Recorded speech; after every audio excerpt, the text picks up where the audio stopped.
अस्सलाम वालेकुम। उम्मीद है आप सब खैरियत से होंगे। मंथली रिव्यू और मैं अपना मार्केट व्यू शेयर कर लूँ आप लोगों से मंथ ऑन मंथ बेसिस पे। बाज़ार की 41,337 की क्लोजिंग लास्ट मंथ की हुई है और उसके बाद से मार्केट ऑलमोस्ट इन्हीं लेवल्स पे फ़िलहाल ट्रेड हो रही है और 200 डीएमए पे एग्जैक्टली मार्केट ने क्लोज़ लिया है। और उसके बाद आज दूसरा दिन है, सेकंड तारीख़ है। मार्केट को आप यही देख रहे हैं कि बाज़ार जो है वो ऑन एन एवरेज 350 और 250 के इन बिटवीन ट्रेड हो रहा है। 41,300 325 का लेवल है, जो कि एक बहुत इम्पॉर्टेंट लेवल है और पिछले 2 साल से इस लेवल पे मार्केट फंसी हुई है। और इस लेवल पे आके हमेशा हमने यही देखा कि कोई ना कोई बुरी खबर, कोई ना कोई प्रोटेस्ट, कोई ना कोई एहतजाज मुसलसल सामने आता रहा। लेकिन यह है कि अब फ़िलहाल वो मसला कम से कम के आए दिन के एहतजाज और प्रोटेस्ट जो हैं वो थमे हैं, लेकिन आगे जो है वो बजट सर पे है। और जैसा ऑलरेडी सब लोगों को पता ही है मुल्क के हालात, और पाकिस्तान शायद वो वाहिद कंट्री है दुनिया में जहाँ के बच्चे बच्चे को यहाँ के फ़ाइनेंशियल मामलात के बारे में और पॉलिटिकल मामलात के बारे में काफ़ी नॉलेज हो चुकी, क्योंकि हमारे मीडिया का टॉपिक यही है और हर वक्त जो है हर गैदरिंग का एक टॉपिक जो है वो यही है कि हर आदमी परेशान है हालात को लेके। देखिए, मार्केट इंडेक्स और वैल्यूएशंस में बहुत फ़र्क है और ये बात अक्सर हम डिस्कस करते हैं जब टॉपिक इस तरह का होता है कि मार्केट की जो इंडेक्स है वो रिफ़्लेक्ट नहीं करता आपकी वैल्यूएशंस को, और जो इस वक्त मार्केट कैपिटलाइजेशन है वो तकरीबन 22 साढ़े 22 अरब डॉलर के आसपास मार्केट इस वक्त ट्रेड हो रही है। ज़माना था 100 बिलियन डॉलर की मार्केट हुआ करती थी, लेकिन उसके बाद से एक डाउनफॉल हम कंटिन्यूस देख रहे हैं। देखिए, मेरे हिसाब से लास्ट वीडियो में भी मैंने एक अपनी ऑडियो में ज़िक्र किया था कि पॉलिटिकल जो एक नॉइस मुल्क में थी, जो एक एक्टिविटी थी, वो थोड़ी सी थमी है। और उस एक्टिविटी के थमने से मुराद ये है कि उस एक्टिविटी ने अपना जो है डायरेक्शन चेंज की है। पहले एक एग्रेसिव पॉलिटिक्स और लड़ाई मारधाड़ वाली पॉलिटिक्स हो रही थी, अब जो है वो छुपन छुपाई वाली पॉलिटिक्स होनी शुरू हो चुकी, और इसको भाग लो, इसको पकड़ लो, इसको अंदर कर दो, उसको बाहर कर दो। तो बेसिकली जब इस तरह के हालात मुल्क में आ जाएं तो एटलीस्ट रोडों पे पब्लिक का होना और एक जो है वो जलसे जुलूसों वाला मामला होना फ़िलहाल थम गया है। मुझे ऐसा लगता है कि शायद बजट के बाद हम इलेक्शन का कोई अनाउंसमेंट भी सुनने जा रहे हैं, और अगर ऐसा होता है तो मार्केट की सबसे पहली ज़रूरत जो है वो इलेक्शन अनाउंसमेंट है, ताकि ये पॉलिटिकल पार्टीज़ अपने अपने एजेंडा तैयार करें और उन चीज़ों की तैयारी करें और एक नई हुकूमत मुल्क में एक स्टेबल हुकूमत आए, और कम से कम उस को ऐसी आए कि उस पर कोई दूसरी पार्टी ये ना कहे कि जो है वो हमारे साथ ज़्यादती हो गई। लेकिन हिस्ट्री है पाकिस्तान की कि हारेगा जो भी वो यही कहेगा कि हमारे साथ ज़्यादती हुई है। लेकिन ठीक है, इलेक्शन हो जाने चाहिए, और इस बजट को मैं ज़्यादा सीरियस नहीं ले रहा, क्योंकि जो देखें मामलात हमारे मुल्क के इस वक्त हैं, फाइनेंशियल मामलात हैं, उसमें ये बजट भी जो है वो एक पॉलिटिकल टूल के तौर पे यूज़ होगा, और हो रहा है। जैसे हम देख रहे हैं पेट्रोल प्राइसेस का नीचे आना, और विदाउट आईएमएफ अभी तक हमारा बैठना, और विदाउट आईएमएफ आगे बढ़ने की कोशिश करना, ये तमाम बड़े डेंजरस स्टेप्स अभी भी लिए जा रहे हैं। पेट्रोल प्राइसेस ठीक है, इंटरनेशनल प्राइसेस नीचे आई हैं, लेकिन ये सब पाकिस्तान के फंडामेंटल्स इस बात की इजाज़त शायद नहीं देते। लेकिन ये मूव पॉलिटिकल मूव है और अपना वोट बैंक को थोड़ा सा जो है वो जगाने वाली मूव है, क्योंकि इन्हीं स्टेप्स के बाद अब ये फील आना शुरू हुआ है कि शायद बजट तक का मामला है और बजट के बाद कोई केयर टेकर अनाउंस हो जाए। लेकिन जब तक इस मुल्क में मेरे हिसाब से देखें, जब तक केयर टेकर नहीं आके बैठेगा कोई, जिसका कोई वोट बैंक का इशू ना हो, जिसका कोई पॉलिटिकल जो है वो नेगेटिव पॉजिटिव ना हो, वही डिसीजंस ले पाएगा।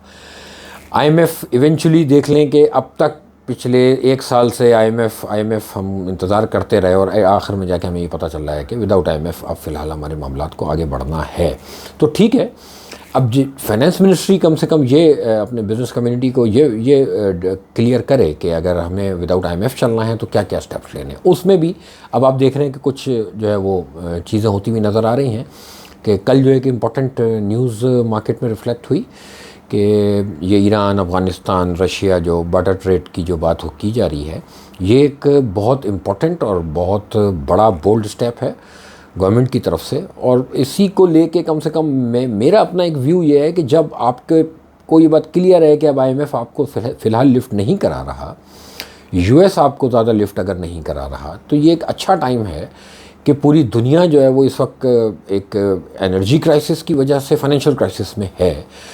तो जैसे आपने रशिया से ऑयल मंगाने की परमिशन ले ली, वैसे ही आप ईरान के लिए भी जो है लॉबिंग करें, यूएस में और सऊदीया में स्पेशली अपने लिए, और ईरान के साथ अपने दरवाजे बिज़नेस के खोलें, अफगानिस्तान के साथ, रशिया के साथ, और इन चीज़ों को इन्हांस करें। उसी का एक समझ लें कि हमने जो है वो ट्रेलर देखा जो कल जो है मिनिस्ट्री ऑफ कॉमर्स ने जो अनाउंसमेंट की है।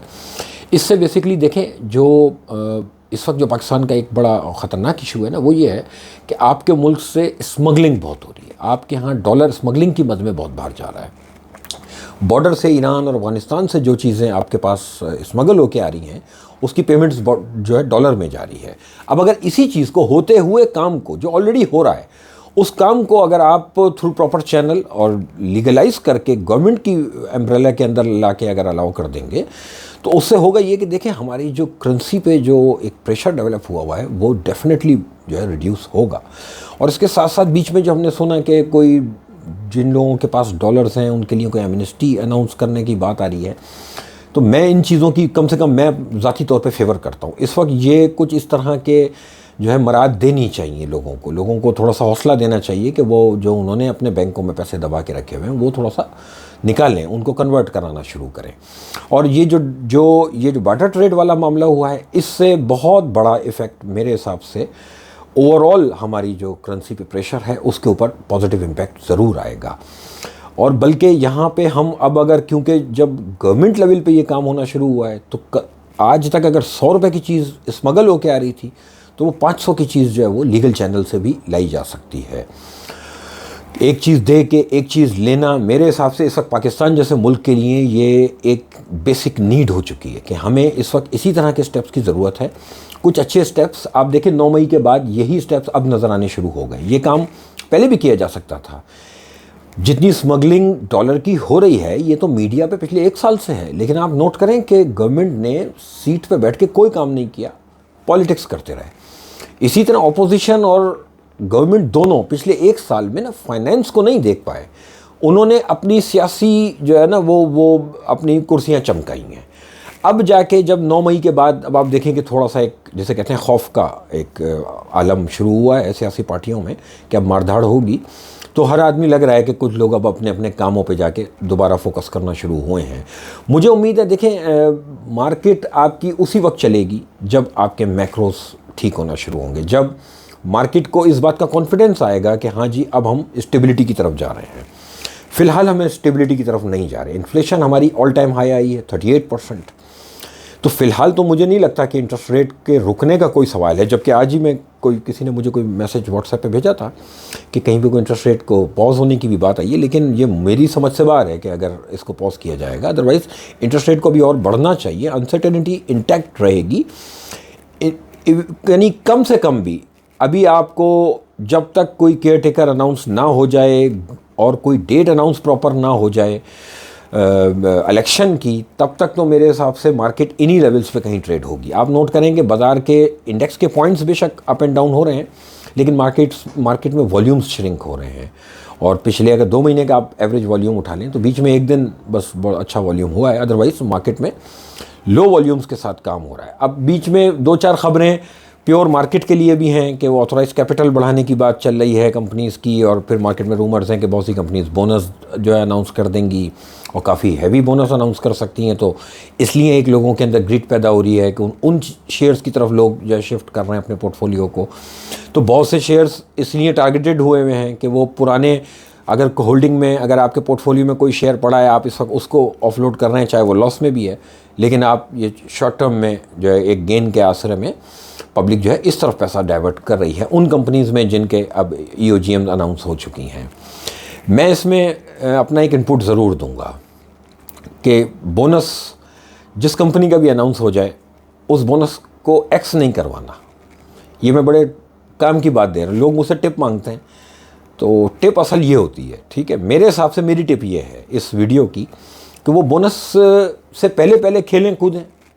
आपका नसीब, अल्लाह करेगा बहुत अच्छे पैसे बन भी सकते हैं, लेकिन बोनस एक्स नहीं करना चाहिए, ठीक है। और इंतज़ार इसी बात का करना चाहिए कि आने वाले वक्तों में गवर्नमेंट फाइनेंस मिनिस्ट्री किस तरह से विदाउट IMF इन मामलात को आगे बढ़ाएगी, किस तरह से हम अपने मुल्क के फाइनेंशियल्स को ठीक कर सकते हैं, किस तरह से हम अपनी बिज़नेस एक्टिविटी को दोबारा से बहाल कर सकते हैं। मुल्क में देखें, अगर देखा जाए ना, मुल्क में इस वक्त बिज़नेस एक्टिविटी ऑलमोस्ट बंद है, ठीक है। जब तक आप इसको नॉर्मलाइज नहीं करेंगे चीज़ों को, तब तक ये मामलात सिर्फ बातों की हद तक रहेंगे। ये बाज़ार का 1 महीने ऊपर चले जाना, 15 दिन बाज़ार का ऊपर आना, ये मसले का हल नहीं है। मसले का हल अब लॉन्ग टर्म ही है। हमें बहुत कुछ करने का पिछले 25 साल से सुन रहे हैं कि करना चाहिए। अब शायद वो वक्त है कि आप ईरान के साथ अपनी पॉलिसीज़ को रिव्यू करें, आप अमेरिका की ग़ुलामी से फिर पूरे बाहर आ जाएं। सब बहाना अच्छा है, आप कह सकते हैं, जिस तरह आपने रशिया से ऑयल मंगाने के लिए उनसे परमिशन ले ली कि हमारी मजबूरी है, इसी तरह आप इनसे बात करें कि हम ईरान से गैस लेना हमारी मजबूरी है, भाई पैसे नहीं है, अदरवाइज़ दे दो हमको $50 अरब। तो इस वक्त तो मेरे हिसाब से पाकिस्तान को पूरी बगावत कर देनी चाहिए कि जहाँ इतना कौम ने सेक्रीफाइस किया है, कौम और भी सेक्रीफाइस कर लेगी। इशू वही है कि हमारी जो है वो जो मेजर एक्सपोर्ट्स हैं, पहले ही हम क्या एक्सपोर्ट करते हैं, और जो एक्सपोर्ट्स हैं वो यूरोपियंस और US वालों के पास हैं। हमारे स्ट्रक्चरल मामला जो हैं वो डिस्टर्ब्ड हैं, और हमें इन चीज़ों पे अब लॉन्ग टर्म में, काश हमारे यहाँ भी कोई 50 साल आगे का सोचने वाला कोई प्लानर हो जो अब सोचे कि दुनिया में जिस तरह से फॉर्मेशंस बन रही हैं, जो ग्रुपिंग हो रही है, हमारे जो सारे जो वाकई जो फ्रेंड कंट्रीज़ हैं वो सब चाइना और रशिया ब्लॉक में बैठे हैं। एक हम हैं जो US ब्लॉक में स्टिल बैठे हुए हैं, क्योंकि हमारी मजबूरी है। हमारे लिए US मार्केट, यूरोप मार्केट जो है वो हमारी एक्सपोर्ट्स के लिए बहुत अहमियत रखती है। तो हमें कुछ लॉन्ग टर्म प्लान्स करने पड़ेंगे, और मुझे ऐसा लग रहा है कि आफ्टर बजट अगर कोई केयर टेकर आता है तो बहुत से काम केयर टेकर गवर्नमेंट में भी हो सकते हैं। और अल्लाह करे कि इस साल एज़ पर शेड्यूल अगर इलेक्शन की तरफ हम चले जाएंगे तो वो एक सेंटिमेंट के लिए पब्लिक की बहुत एक अच्छी खबर हो सकती है। मेरे हिसाब से अभी मार्केट में थोड़ा सा इंतज़ार करें ख़बरों का कि किस तरह से मामलात को आगे बढ़ाना है, बजट और फिर बजट के बाद क्या है। क्या बजट में टैक्स नेट को बढ़ाया जा रहा है? हमें नीयतें भी देखनी पड़ेंगी, बातों से अब कुछ नहीं होगा। अगर आप ऑलरेडी जो लोग टैक्स में हैं, टैक्स नेट में हैं, उन पे ही बर्डन बढ़ा रहे हैं और उसी तरह से मुल्क को चलाना है जैसे 75 साल से चल रहा था, तो फिर तो कोई फ़ायदा नहीं इन बातों का।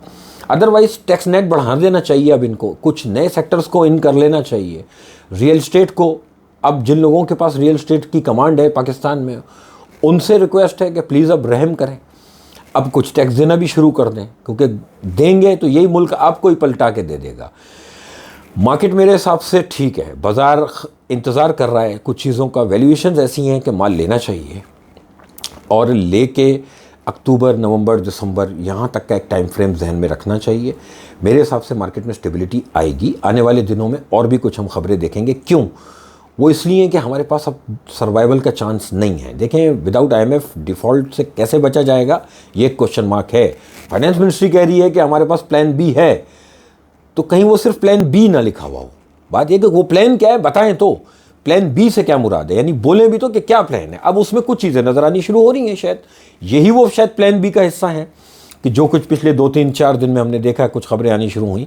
तो उम्मीद अच्छे की है, इंशाल्लाह इस मसले का हल इन पॉलिटिकल पार्टीज़ के पास मिलजुल के बैठ के बात करने में ही है। शुक्र है कि थोड़ा सा पॉलिटिकल जो है वो सर्टेनिटी नज़र आ रही है, और अगर इलेक्शन अनाउंस हो जाएंगे तो इंशाल्लाह मार्केट फिर डेफिनेटली परफॉर्म करेगी।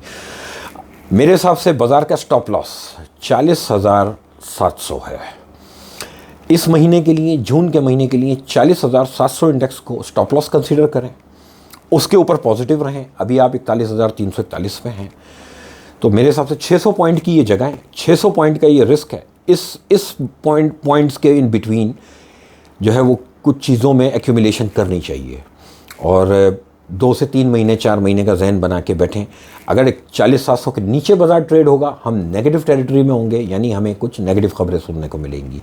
और अगर बाज़ार उसके ऊपर सस्टेन कर रहा है, वॉल्यूम्स श्रिंक हो रहे हैं, एक्टिविटी और जो प्राइस रेंज है वो अगर छोटी हो रही है, तो ये एक नए ट्रेंड की निशानी भी होती है।